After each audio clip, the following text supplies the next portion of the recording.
Kansas. Dennis Hopper lit up a cigarette in the rich Peruvian night. Clean-cut and wiry with more than a hint of disrepute, this handsome gentleman wore a Stetson hat as he barreled down the far side of the acid-green Andes, deftly maneuvering the plummeting hairpin turns in his muddy red Ford pickup truck.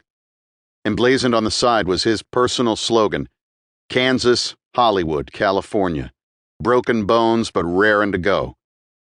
Sitting shotgun, a journalist from Life was hungry for the inside scoop for a major cover story about what this wild-eyed actor, suddenly known around the globe as the chopper-riding, hell-raising LSD freak behind the phenomenally successful Easy Rider, was doing in a remote corner of the world, coked up like a maniac and surrounded by a pack of burly psychedelic cowboys who considered him a genius, or some sort of messiah.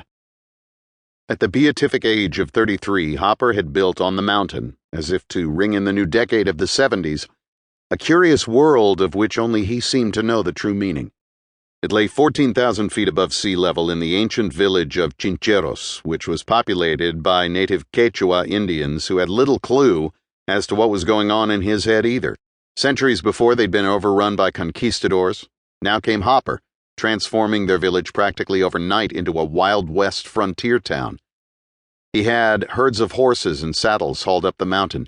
He flew in burly men to be dressed in a variety of cowboy get-ups. He dragged B-Western movie sets up the mountain path, including a sort of spiritualist temple called Jimmy's Place, with the saying, "Reminds you of your destiny," painted on the window. So what the devil did it mean? The journalist held on for dear life as Hopper launched into his story, a strange and twisted tale full of superhero highs and decadent lows. It all began rather innocently in Dodge City, Kansas, just around the time the Dust Bowl was settling down. Back in its rip-roaring heyday, dime store books around the globe branded Dodge City the wickedest city in America. The end of the trail for herds of cowboys ready to raise hell after bringing longhorn cattle from Texas, and trouble to boot. It took the quickest guns in the West to keep the peace, including the legendary heroes of the gunfight at the OK Corral in Tombstone, Arizona, Wyatt Earp and his tubercular sidekick Doc Holliday. What the law didn't chase off, the dust certainly did by the time Hopper's tale began. On a bright Saturday morning, in April 1939, the old cowtown proudly dragged out its boots and did its best to look its wildest worst. The Junior Chamber of Commerce issued a bulletin stating, "Keep your whiskers," and offered a $200 prize for the best beard, one that harkened back to those woolly days of old Dodge. Everybody came out for the big day, including the Hopper family. Barely 3 years old, Dennis watched in amazement the shaggy wild men draped in buffalo skins, looming over dapper dudes in handlebar mustaches.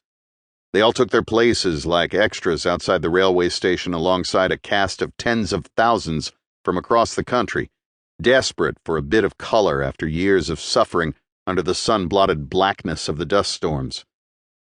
The seconds ticked toward the arrival of the actors. The town would ever afterward remember the premiere of Dodge City, the movie, as the biggest thing to happen to Dodge, shadowing even its storied past. Shortly after 10 o'clock, 30 barnstormers from the Wichita Aeronautics Society ripped through the sky. The band struck up "Oh Susanna" as the steel blue Warner Brothers special chugged in on the tracks of the Santa Fe Railroad. Out from the extravagant 17-car train, which included 8 luxury Pullmans, stepped a curiosity cabinet of Hollywood's most wanted, like Humphrey Bogart, and some unwanted, like the exotic Leah Leese, who sucked the alabaster toe of a Venus statue in the surrealist film masterpiece L'Âge d'Or. The punch-drunk former light heavyweight champion of the world, Slapsy Maxie Rosenblum, stumbled out of the baggage car, gussied up to look like the Lady Gay Saloon, the infamous watering hole of the bibulous Babylon of the Western Frontier, as Dodge City was known, before it turned dry as a bone. A collection of B-movie sharpshooters burst forth into the light. Hoot Gibson and Buck Jones in his white 10-gallon hat. Buck's trusty horse, Silver, pranced out of the animal car. Murmurs passed between mother and grandmother. Would he really come all the way from California to see them? At last, the star with the slick, pencil-thin mustache appeared on the platform to the roar of his fans. I remember